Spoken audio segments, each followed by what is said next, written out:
Welcome to my January 19th update of my 10-gallon half-moon planted aquascape.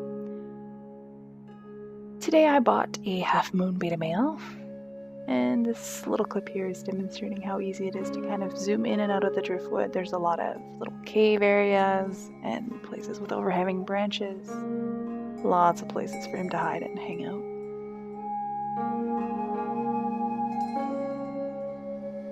It's his first day in the tank, his first hour actually, so he's a bit shy, but very beautiful. He looks a little bit like a water dragon. There you can see the water is full of bubbles. I just did a 70% water change since I haven't had fish in a few days, and the ammonia's been pretty high. It was at least 6 ppm. So now everything's covered in air bubbles from moving, and the glass is still pretty foggy with algae, which, new tank, what are you gonna do? It'll clear up. I keep scraping it off. Trying to get the beta to come out, but he's still pretty shy. It'll happen.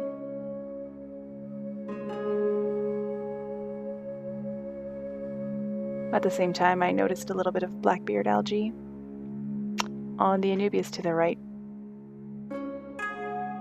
And I decided to take out the almond leaves for now. I didn't want the water to get too dark. Keeping my workstation dry, of course, because this aquarium is sitting next to my computer.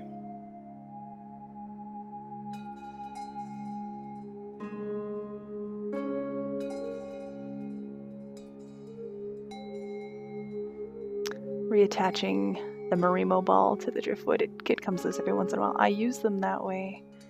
I don't have any Riccia yet, or Physidens, although I would really love some Japan Physidens. Anyway, it's to cover the zip ties holding the branches together in a few places.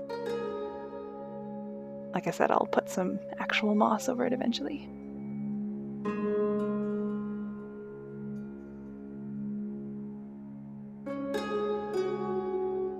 There's the beta coming out of the cave underneath the driftwood. He really likes that spot, hanging out under the leaves.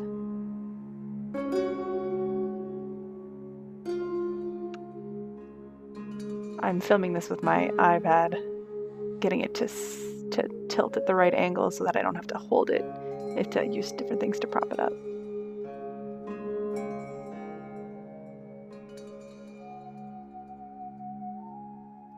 He's still reacting pretty violently to anything that he sees outside of the tank. It'll take a little while for him to get used to it, I think, and I will be turning the lights off soon so that he can acclimate without the bright lights.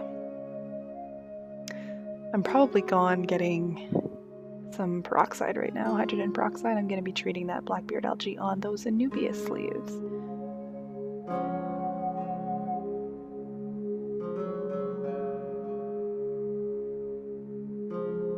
Beta's just chilling, wedging himself into little corners. He likes the back corner near the filter intake, but when my plants arrive in a day or two, I'm going to be planting some Rotella indica back there, so he probably won't have any room. But that's okay, because I'm trying to push him towards the front, where the flow is lighter anyway, because my spray bar is pointed at the back of the tank to baffle the flow for the beta. I figured it's okay for the plants, obviously, and for some other fish, but he likes pretty stagnant water. There's still good flow, but not enough to knock him around. It lets him surface too. If I have the spray bar pointing up towards the surface, he can't surface very easily. So for my setup, it's a Marineland 10-gallon half-moon aquarium with ADA Aquasoil Amazonia powder type substrate, a big chunk of manzanita driftwood that I had to cut up into a few pieces and zip tie back together to fit in there. Some micro sword, a lot of anubias, some java moss. I've got some Marimo balls kind of spread out in there. I'm going to be adding some Rotella indica and some dwarf hairgrass as soon as it comes in. Maybe some Strogeny repens, however you pronounce that. There's like 8 million ways to pronounce it. Here you can see my Hydor and my Eheim filter.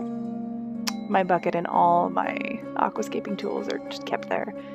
all my chemicals. I dose Excel since I don't have CO2 yet. I use potassium, iron, and flourish the micronutrients. I don't use anything else, just prime and stability right now because it's still cycling. The AccuClear I tried today, wow, does it ever work fast. Good stuff. For lighting on this aquarium, I have 2 clip lamps that are hanging from the ceiling. Each has a 23 watt Philips 65K daylight bulb. Sometimes I only use one. If the algae starts going crazy, I take one light off. I don't know if alternating like this is actually making it worse, but we'll see. The lights are on for usually about 8 hours a day. What else? I was so glad to get all the equipment out of the tank. That whisper filter was just crappy. So crappy. Yeah. Here's my cat Fuzz. This cat is so gorgeous. He should be in magazines. He's very polite too and just loves to get pet. And I can't get over how gorgeous this betta is. He really does look a little bit dragony. You can see where I treated the Anubias just there. It's bubbling from the hydrogen peroxide on the blackbeard algae. There's a little bit of algae everywhere else, but it's actually a lot better. And the Java moss, ever since the tank's only about a week and a half, 2 weeks old, the Java moss is beautiful. It's turning like this very vivid green. It's already growing a little bit. I've got an ocelot Anubias. Is that what it is? An ocelot Anubias? There's something in the back, the one with the spots. I think it's grown like 4 more leaves. The crypt right next to it is really healthy too. I think I've got 4 or 5 Anubias in here. I had 2 Amazon swords. One of them I moved to another tank, and then one just kind of melted, so I took it out. Those Marimo balls, and I have like 8 more Marimo balls on the way. I don't know why I ordered 8 off of eBay. Who knows? I only bought that master test kit a few days ago, and I should have bought that from the beginning. It was on the advice of someone from theplanted-tank.net scolding me for killing all my fish. I felt pretty bad about it, I'll say. Yep, this is Louie, one of my other munchkins. He's the youngest. He likes to get in my way and watch me when I'm doing stuff. On to other setups.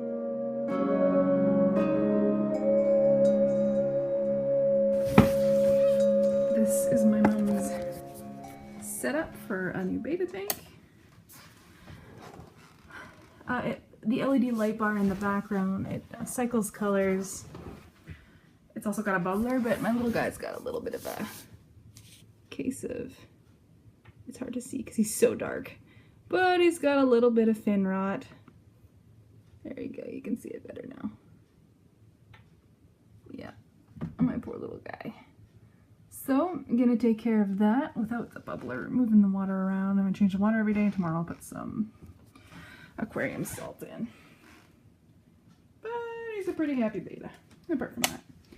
Now all the other fish, hi baby, are in my bedroom. Excuse the darkness.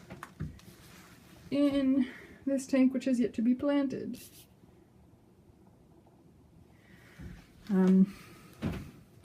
It's the fluval edge, obviously.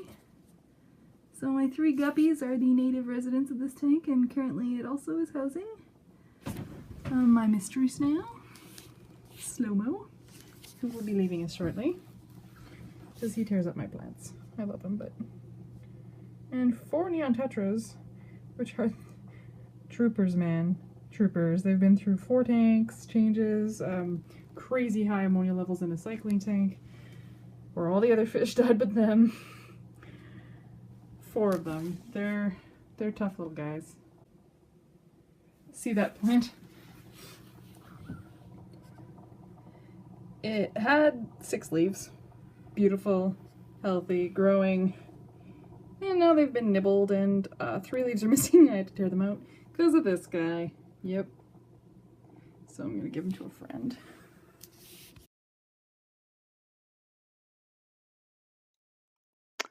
Thanks a lot for watching this tank update on my birthday. It's about 2 weeks old and doing not too bad, although I'm pretty impatient, so we'll see how it goes. My plant order is coming in tomorrow or the day after for the fluval edge tank and a couple things for this one. So I'll do another update when that happens.